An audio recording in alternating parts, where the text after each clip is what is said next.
All right, so I used this thing to cut this out, which I was going to use as a door for here, but I realized if I hinge it up or hinge it out,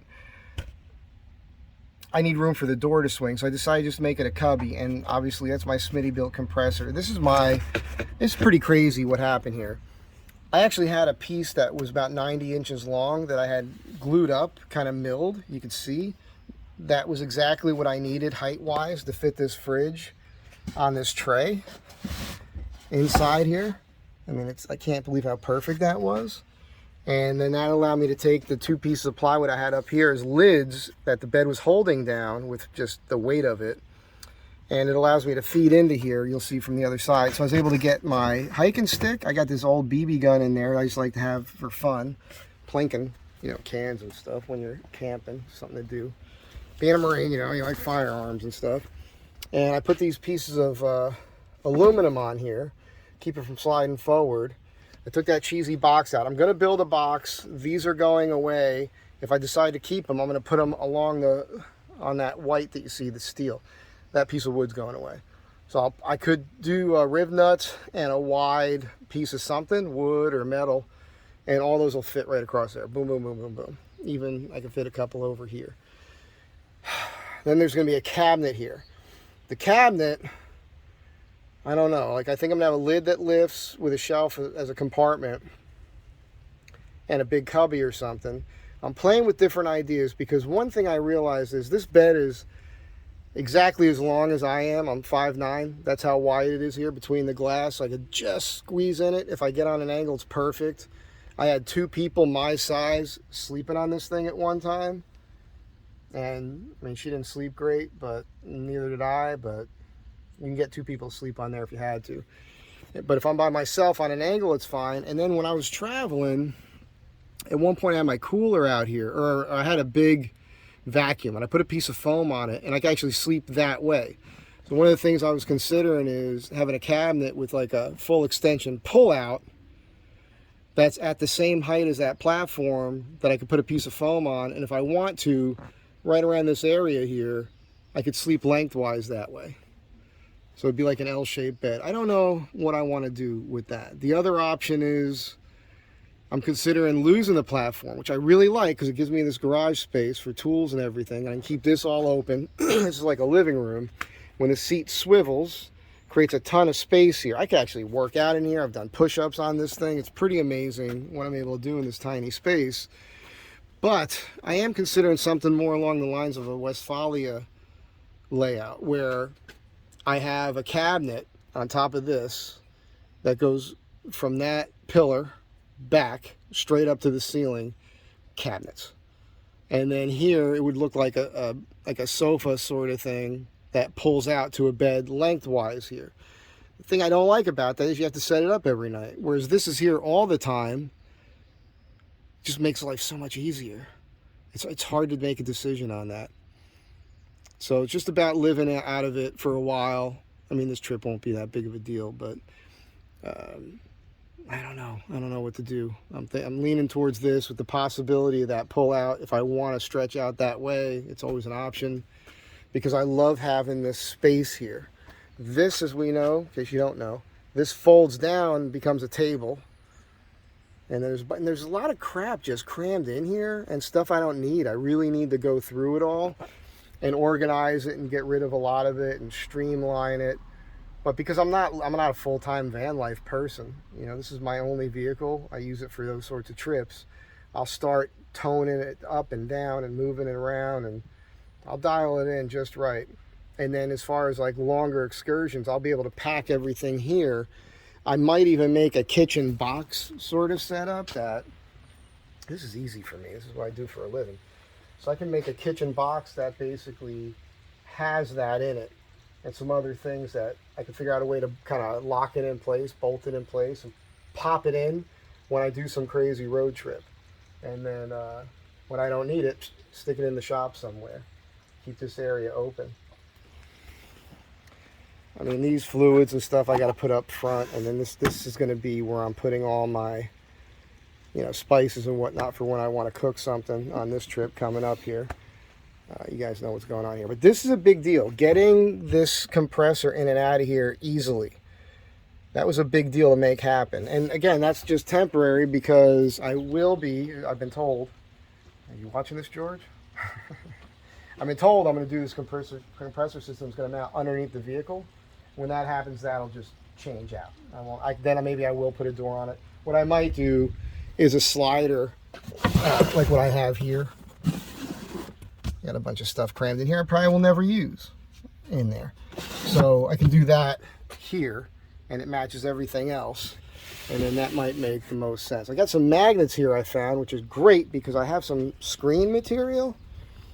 And I realized I can cut a piece of that, all temporary, and I could put it up here and use these magnets to hold it in place so I can have that window open at night if there's a bug issue. I can't really do it here because it still has the factory trim. I really need to get into this and pull this panel off and insulate this, but also see what's going on. I might have a little area here where I could stick some shoes or some flip-flops or something, you know, use it for storage as much as possible. We'll see how that all goes. But if I can expose this down to the metal like I did over here, I could do a similar thing with magnets and have a screen thing and figure that all out. These side windows that pop out, it's interesting. A lot of people get this Astro van and they put a roof vent in it. I got a whole roof deck. Now, my deck is pretty low profile. They do make a low profile fan. There's a chance that they make one that wouldn't protrude beyond the height of my deck. I can make a hole. I could do all that. That's what I do. But I don't think you need that for the Astro van. There's so much ventilation here. It's more about screening out the bugs. And with these windows cracked over here, with this thing here in place, you get, I'll tell you, I've been in here at night with just those cracked, everything else closed, and I can feel a breeze over my head when I'm sleeping. The air just gets in. So if these are cracked, those are cracked, and you got a fan pulling air, that's fine. Another thing I would consider, if you really, really, really feel like you need airflow, in the back corners here, like right here, okay, that's the spot. They make pretty powerful little 3-inch round fans. You just pop it right in there. It's got a, you know, weather protector sort of deal to it, and that's where I would put airflow, right here, instead of going through the roof. That's just me, you know. I think outside the box. I don't like doing what everybody else does, as you know. This ceiling, in case you don't know, it's book matched. These are 2 parts of the same board glued together. That's why you see that pattern. And these here are like a upside down T, and so it's bolted with riv nuts up there, and then these panels float. They just slide in place. So I tuck it up over there and it holds. It's like a tongue and groove. Then this piece holds this piece. So these are floating, these panels. They can move, expand, and contract. That's an aromatic cedar with no finish on it. I think that's a trick way to do things. A lot less screws and bolts. And if I ever need to take it down, I pop these screws out. This rail comes down. This whole panel just slides right out. Same thing here. Pop a couple screws, 3 screws. This whole panel comes right out. So it's no big deal if I want to add lighting or something down the road. Anyhow, I have not had a chance to mess with this interior for quite some time because I've been so busy working, and every extra minute I did have, I had to work on this thing mechanically. There's this rub right now. Ever since I put the emergency brake cable on, it's a brake thing. Shh, shh, like a squeak, squeak, squeak. I know it's like the brake pad or something. I think something's rubbing maybe that plate on the back. It's an easy thing, and I got to deal with it because it's annoying me. It's not a big deal. So again, I can feed into here now, which is nice. I keep the micro tool kit here. Nice, easy, fast place to get it. That's the end of the hiking stick there. That actually worked out really well. I can't believe how lucky I was to find these pieces of wood. It just worked. Unbelievable. Huge mess. Don't care. Back to work tomorrow on the house. That deck with the sauna. Tomorrow I'm going to age up this galvanized roofing. You'll see that probably. And then hopefully by the end of the week I'll have a day or two to work on the interior here. I got to build that cabinet. It doesn't have to be anything special. It's just a box. I mean, I used this before. And that was made from the old closet. So I got so much material and whatnot here to knock something out. So it won't be that big of a deal. Just got to get to it. And then I think Saturday I'm driving to Arizona. Anyhow, that's what's happening. I thought you'd get a kick out of this. I was able to do all that with, I didn't even have my full kit of tools that's on the job. But I had that one machine here. I had my vacuum to clean up the mess. This thing's still plugged in, still cold. We're still at 60%. I mean, that's been there since last night. Still on. I'm not even messing with it. I'll leave it, you know, figure out something tomorrow. I'm just going to deplete that battery a little bit, get it down to like where it's 10%, and then I'm going to charge them to see how long that takes. Kind of, you know, like I said, I'm still experimenting with it. And there's the back of the van.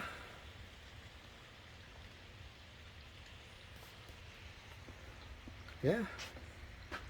Getting her ready, getting her ready. Anyhow, have a great day. Thanks for being here.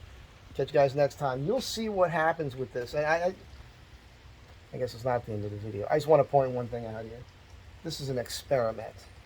I'm not just jumping into like a full-in lockdown build at this point. Every time I do one of these trips, I learn something new. And eventually I'll have this thing dialed in. I don't need this window here, but I like having that window because I can see out of it when I'm driving. It helps me with blind spots. If I build anything here, it'll be an upper cabinet, but I still like the window there. I know I talked about those bump outs, fiberglass, and I'd like to do that, but it's a big deal. Don't know if I really need it. We'll see. You'll see. Excuse me. And again, I'm just here to help and show off what I'm doing. I was watching Smoking the Bandit last night. Sally Fields asked him what he does. Show off. I realized, I guess I got that in common. I'll catch you guys in the next one. Bye.